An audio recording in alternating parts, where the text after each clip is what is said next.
আসসালামু আলাইকুম। আবার একটি ভূতের গল্প নিয়ে চলে আসলাম। আজকের গল্পটির নাম কবরস্থানের পরীটা। তো চলুন গল্পটি শুরু করা যাক। মৃত বউকে কবর দিয়ে ওখানেই বসেছিলাম, এমন মুহূর্তে কবর থেকে আওয়াজ আসলো, আমাকে বাঁচাও প্লিজ, আমি মরি নাই, কেউ কি আসো এখানে? কবরের ভিতর থেকে বইয়ের এমন চিৎকারের আওয়াজ শুনে বেশ থমকে গেলাম। বুঝতেছি না কি করব, কারণ এইদিকে একটু পরে ইশারা আজান দিবে। এই নিস্তব্ধ কবরস্থানে আমি একাই। অনেক চিন্তার পর ভাবলাম কবরটি খুঁড়েই দেখি, যদি সত্যি সত্যি আমার বউ বেঁচে থাকে তাহলে তো আলহামদুলিল্লাহ। কথাটি ভেবেই হাত দিয়ে কবরের মাটিগুলো সরাতে লাগলাম। এমন মুহূর্তে কেউ একজন পেছন থেকে বলে উঠল, কবর খোঁড়া বন্ধ কর, তোর বউ মারা গিয়েছে, এখন যদি তুই এই কবরটি খুঁড়িস তাহলে তোর মৃত্যু নিশ্চিত। কথাটি শুনেই পিছনে তাকিয়ে দেখি কেউ নেই সেখানে, শুধুমাত্র আমি ছাড়া। মনে ভয় ঢুকে গেল, তাই আর কবরটি না খুঁড়েই দৌড়ে বাড়ি চলে আসলাম। কাউকে বুঝতে দিলাম না, নিশ্চুপ হয়ে শুয়ে রইলাম।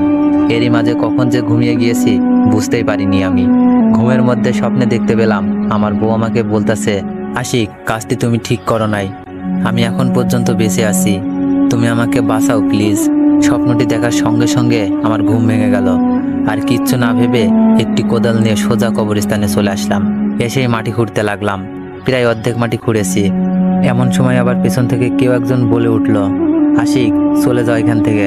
এইবার সাহস নিয়ে বললাম, সাহস থাকলে আমার সামনে এসে কথা বল, এমন চোরের মতো লুকিয়ে কথা বলিস না। তবুও আমি সামনে গেলে তুই হার্ট অ্যাটাক করবি, এটাই ভালো হবে, চলে যা। আমি কোনোভাবেই চলে যাব না, যদিও যাই আমার বউকে নিয়েই যাব, ও এখনো মারা যায়নি। দেখি লোকটা হাসতে হাসতে বলল, আমার কথাগুলো শুনলি না, তোকে পস্তাতে হবে। আমি বললাম, সেটা তোকে নিয়ে ভাবতে হবে না, আমার কাজ আমাকে করতে দে, বুঝতে পেরেছিস?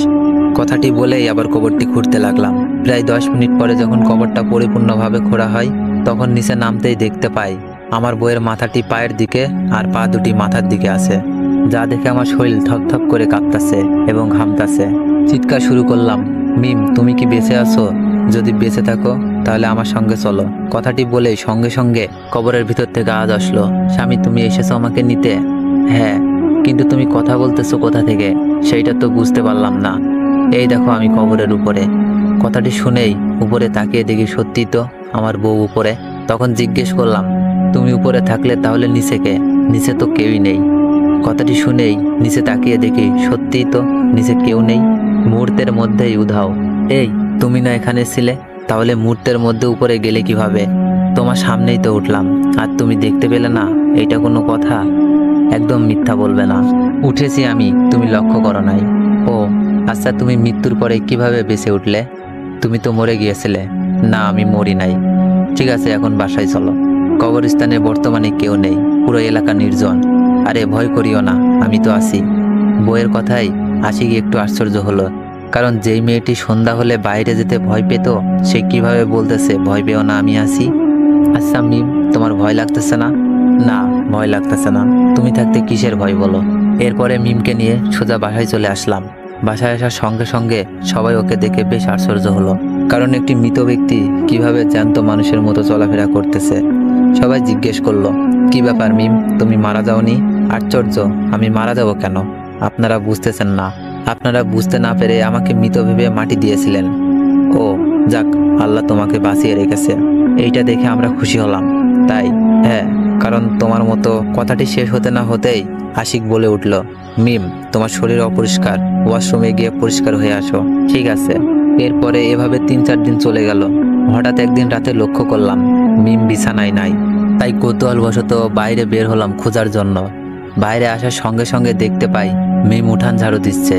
একটু গলা হাসর দিয়ে জিজ্ঞেস করলাম, মিম, তুমি এত রাতে উঠান ঝাড়ু দিচ্ছ কেন?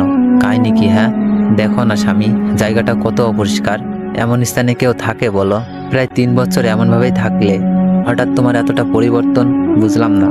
তোমাকে বোঝা লাগবে না, চলো ঘুমাতে যাবো এখন।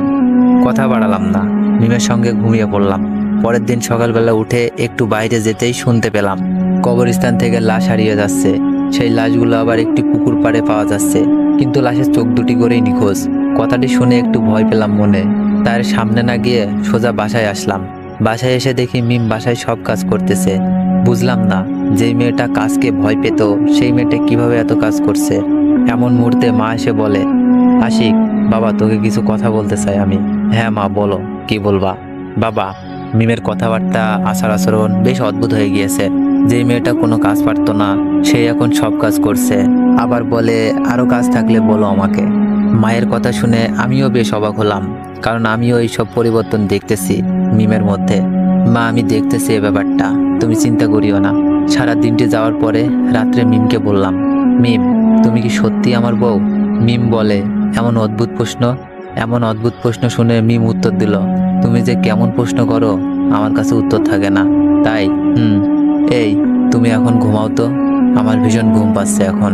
কথাটি শুনে ঘুমের ভান করে থাকলাম, আর মনে মনে ভাবলাম আমাকে জানতেই হবে মিমের আসল কাহিনীটা কি।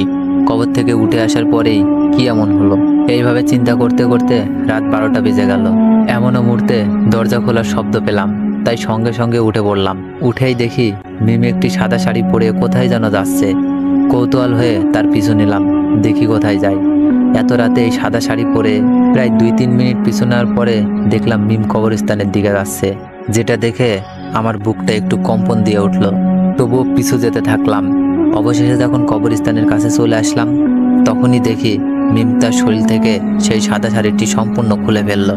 এইবার মিম চিৎকার করে বলতে লাগলো, অভ্র, খুব শীঘ্রই তুমি আবার পৃথিবীতে চলে আসবে, আর মাত্র কিছু চোখ লাগবে। মিমের এমন চিৎকারের আওয়াজ শেষ হওয়ার পরে সঙ্গে সঙ্গে একটি ছেলে কণ্ঠ ভেসে আসলো, কোহিলিকা, তোমার জীবনে আমি শীঘ্রই ফিরে আসব, তুমি চেষ্টা চালিয়ে যাও। এমন মুহূর্তে পেছন থেকে কেউ একজন এসে আমাকে বলে, গল্পটি সেকেন্ড পার্ট চাইলে বেশি বেশি কমেন্ট করুন।